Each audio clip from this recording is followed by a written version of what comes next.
आजिर अनुचिंता। प्रिय भक्त बंधु माने मन रखिबे सकाळू उठिकी आमे चा पियंती चा न पीले मनटा जमिति गोटे गोलमालिया हो जाए हाँ किंतु मन रखिबे आज्ञा आमको शिखई देकी गले इंग्रज माने क्षीर पका चा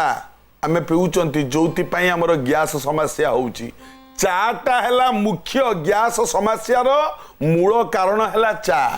मन रखिथिबे ता बोली कोन चा पीबानी चा पीबा को चा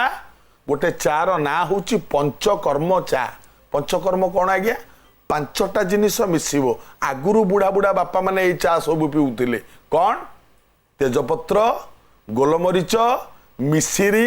गुजराती अलैच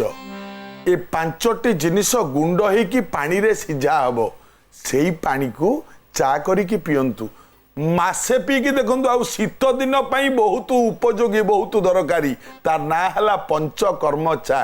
ए चा को गोटिया मास पियंतु देखंतु आपनकर शरीर रे केते परिवर्तन आसुची गैस समस्या केते दूरीभूत हो जाउची आ ना हला पंचकर्म चा पियंतु आज्ञा ए चार मूल्य अनेक अनेक देह पई मंगलकर होई थाए।